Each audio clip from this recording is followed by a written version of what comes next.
Hello, I'm Scott Bogey here with Adland Bronson ahead of his fight against Eric Fimbers. How are you doing today? I'm doing good. How you doing? I'm doing good. And how are you feeling ahead of this upcoming fight? I'm feeling good. I'm feeling great. Physically, I feel probably like one of the best I've felt going into a fight, and mentally, I'm in the same place. Feel great. Feel like I figured a lot of things out since the last fight, fight wise, mentally. Feel like I'm in a good spot right now. Exactly. And does it make it any easier knowing that this is your second fight for LFA? Oh, 100%. That's a big jump up, big stage, obviously a big jump up in Yeah, competition as well. Um, and the last one we took it on not short notice, but shorter notice than we would have liked to, because like a weigh in and being able to come back and have a full camp for it, it feels right. and how has the training camp been? Oh, training camp's been awesome. I got an amazing coach, Chris Songer, out of Songer Combat Sports, and I have some amazing training partners there. And then I get sparring over at Ivan Salaverry MMA in Seattle too. And I just have great training partners. It's been a great camp, and we're feeling good. And like you were saying, it wasn't the best fight in the last one. How did you feel like it was going ahead of that stoppage? Felt like it was going okay. I made some bad decisions. Really, just came down to decision making. uh, I thought I could. It's hard to explain. Like I knew I was in a bad spot, but I felt like I could ride the rest of the round out and come back in the Yeah. second round and be fine. Obviously, that didn't work. And going back, I would change a lot of what I did leading up to the stoppage. But obviously, I got beat. It happens, but I learned from it, and we got made the improvements. Exactly. And do you feel like that is one of the benefits to MMA over some other combat sports like boxing, whereas one defeat doesn't affect your career? You like people like Max Holloway, for example, they do have many defeats on their record, but they're still challenging for the title in the biggest organization. Whereas one defeat in boxing, your stock kind of get deteriorates quite a bit. Do you feel like that's the case? Yeah. Obviously, losing sucks, and you want Yeah. to lose as little as possible, especially it's not ideal, but yeah, and it knocks it off track a bit, but you can come back from it.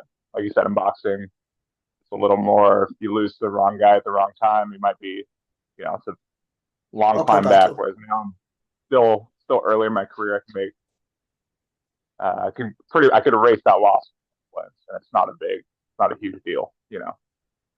And is there anything before a fight that you like to do? Like any rituals or that? No, not really. I just like to be with my family and team going into it. Like we're lucky we got I think 8 or 9 people flying out with us to go to Phoenix for this fight, and we're getting an Airbnb. It's gonna be nice just having everybody together and like feel, even though we're traveling, it still feels like home. So Yeah. we like doing that. Other than that, I just like to keep focused on the fight, but also not thinking too much about it. I golf a lot. That keeps me mentally. I'm thinking, but I'm not constantly just thinking about fighting. Yeah. 100% of my day, I gotta break it up a little bit. And do you have the benefit of being able to train full time or do you work on the side? So I train full time, like 8 months or nine, yeah, about 9 months out of the year.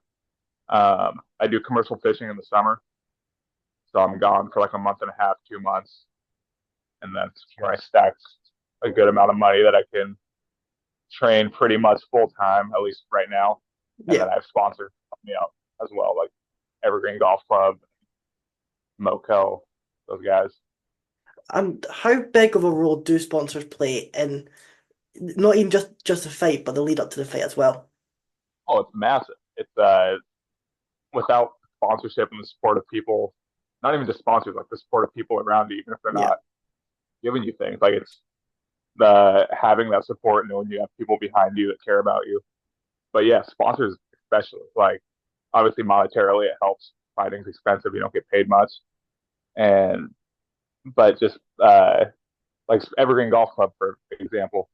I'm an okay golfer, but I go in there and I'm surrounded by people that are at the highest level of a different sport, and you see the mindset that they have, Yeah. and you're being around like uh, greatness mindset, um, 24/7, and it's an amazing thing to be around. Exactly. And that just shows that it's not just fighting where you can improve of. You can go to other sports, like, for example, golf, and you are being able to see how these top athletes just keep their head in the game and just focus. Yeah, 100%.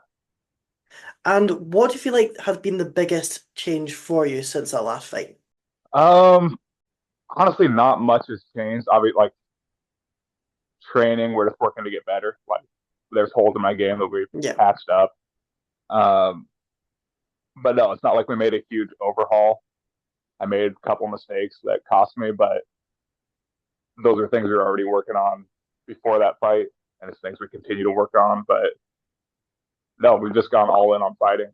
We're, I've dedicated my life to this. We're just going to keep moving forward with it. And how big are you on tape study? I watched a little bit. I don't like to watch too much. My coach breaks down everything. Yeah. Like he watches every opponent I watch or every opponent I fight. He watches everything he can find on them, and then he'll watch their opponent's tape to see what they do, see how they change for that guy, and then he breaks it down to me. We build a game. Well, I say we build a game plan. He builds a game plan. I follow the game plan best I can. But yeah, I just watch a little bit. I watch enough that I can, when I'm doing like visualization, that I can actually see, when I'm thinking about, I can see how I think they move and how they look. Right? But I try not to go in and overstudy to the point where, I'm thinking about what I would do, not what my coach wants me to do, if that makes sense. Yeah. And like you were saying before, you do in the summer for like 3 months, you do commercial fishing just to try get the money for this. Do you feel so? Do you not get any fights for those 3 months? You just concentrate on that. Yeah. Yeah. So I'm out from usually end of middle June to end of July. So it's like a month and a half that I'm physically gone. But yeah, I'll usually have my last fight April. Yeah, this last fight was April, but obviously I got knocked out, so we just took the summer off. But normally, yeah, I'd fight April and hopefully fight again June before I leave, and then I basically spend that month and a half I'm working, but it's a good recovery too. Any like injuries or whatever that I've gotten through the 9 months of fighting training, I get Yeah. that little month and a half reset, and I'm back.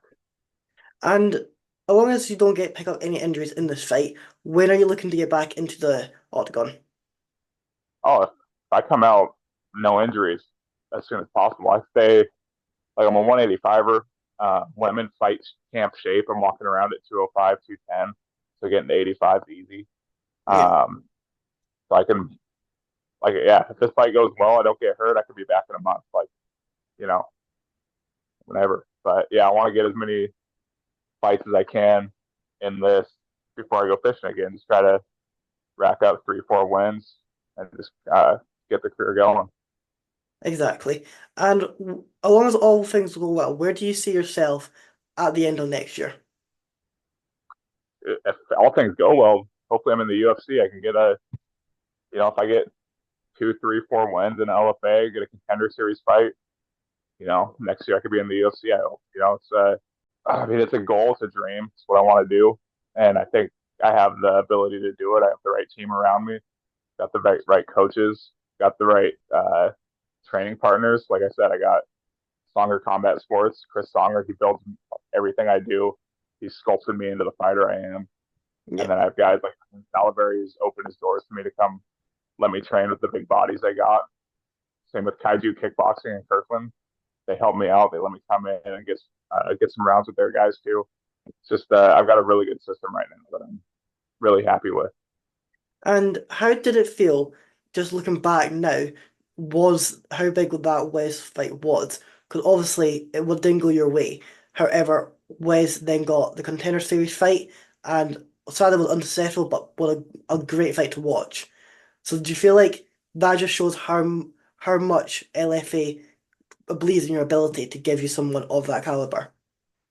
Yeah, I mean, I was obviously hoping he'd win that contender series fight Obviously, I like Wes; he's a good dude, but also, you lose a fight to a guy who's now in the UFC that looks better. But yeah, no, Wes was a great fighter, and yeah, the LFA gave me that as my debut. It says a lot. I feel like, um, and it says a lot that they want me back. You know, Yeah. they've yeah, like they emailed us the next month asking when I'd be back. Obviously I was gone and working through making sure I was okay after getting knocked out. You don't want to come back too quick, but yeah, the fact that they reached back out right away means a lot to me. And yeah, it's a great promotion.